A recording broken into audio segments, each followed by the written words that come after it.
ফিলিস্তিনের জুলুম একেবারে উচ্চ পর্যায়ে চলে যাচ্ছিল তখন আমরা দেখেছি বেশ অনেকগুলো ইসলামী দল আন্দোলন করেছে, কিন্তু তারা তো একই কথা বলছিল যে ঐক্যের সাথে ফিলিস্তিনের হয়ে যুদ্ধ করতে হবে। তাই এখন যখন ফিলিস্তিনের হয়ে যুদ্ধ শুরু হয়ে গেছে, যখন ইরান মাঠে নেমে গেছে, তাহলে কেন ইরানের প্রতি সংহতি জানানো হচ্ছে না? কেন ইরানকে সহযোগিতা করানো হচ্ছে না? কেন জর্ডান ইরানের বিরুদ্ধে, কেন সৌদি আরব ইরানের বিরুদ্ধে, কেন শুধুমাত্র মুখে মুখে সংহতি প্রকাশ করছে, কেন কাজে সংহতি প্রকাশ করছে না? মুসলিম মানে কি? যারা কাজে বিশ্বাসী। মুসলিম তো কথায় বিশ্বাসী না। যারা এতদিন বলেছিল আমরা ফিলিস্তিনের হয়ে যুদ্ধ করব, ফিলিস্তিনের হয়ে প্রতিবাদ জানাবো, তারা কেন এখন ফিলিস্তিনের হয়ে এই প্রকৃত যুদ্ধতে অংশগ্রহণ করছে না? এই মুহূর্তে ইরানকে যদি সংহতি না জানায় তারা, তাহলে বুঝতে হবে তারাও ইহুদিদের চক্রান্তে আক্রান্ত এবং তাদের মনে বিদ্বেষ আছে। তাই এই বিদ্বেষকে ভুলতে হবে। দেখুন, এই বিষয়টা নিয়ে আমরা সবাই ক্লিয়ার করছি যে শিয়া সুন্নির এই টপিকটাই হচ্ছে ডিস্ট্রাকশন, এবং শিয়া সুন্নি নিয়ে যে বিদ্বেষগুলো আছে এগুলো ইহুদিদের চক্রান্ত। আপনাদের যদি শিয়াদের সম্পর্কে জানতে হয় তাহলে অবশ্যই শিয়াদের সাথে, প্রকৃত শিয়াদের সাথে মিশুন এবং শিয়া কিতাব হতে তাদের আকীদাকে সংগ্রহ করুন।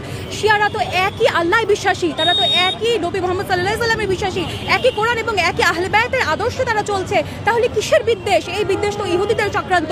আমাদের কোনোভাবে ইহুদিদের সুযোগ দেওয়া যাবে না। তাই শিয়া সুন্নি বিভেদ বলে আমাদের ইসলামের হয়ে লড়াইয়ে নিজেদের অবস্থান নিশ্চিত করতে হবে ইনশাআল্লাহ। আমি সকলকে এই লড়াইয়ে অবস্থান করার জন্য আহ্বান জানাচ্ছি। আমি সকল বাংলাদেশবাসীকে এবং সকল বিশ্ববাসীকে অনুরোধ করব যে যারা ইসরায়েলের বিরুদ্ধে অবস্থান করছে তাদেরকে সাহায্য করুন, অর্থাৎ ইরানকে সাহায্য করুন এবং ইরানকে সংহতি জানান। এই মুহূর্তে মানবতার জানান দেওয়া এবং ইমানের জানান দেওয়া আমাদের জন্য একটি গুরুত্বপূর্ণ দায়িত্ব।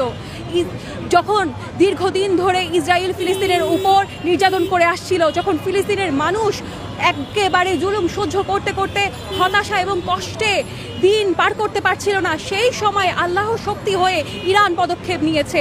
ইরান যে সাহসী পদক্ষেপগুলো নিয়েছে সেটা অবশ্যই প্রশংসার যোগ্য। অবশ্যই আল্লাহর শক্তি ইরানের সাথে আছে।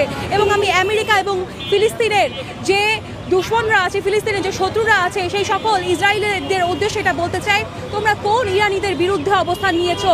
যে ইরানিরা কিনা সূর্যমুখীর বীজ খেতে খেতে রকেটের দিকে তাকিয়ে থাকে কোনো প্রকার চিন্তা কিংবা কোনো প্রকার ভয় ছাড়া, সেই ইরানিদের সাথে তোমরা অবস্থান নিয়েছো, সেই ইরানিদের সাথে তোমরা যুদ্ধ করবে।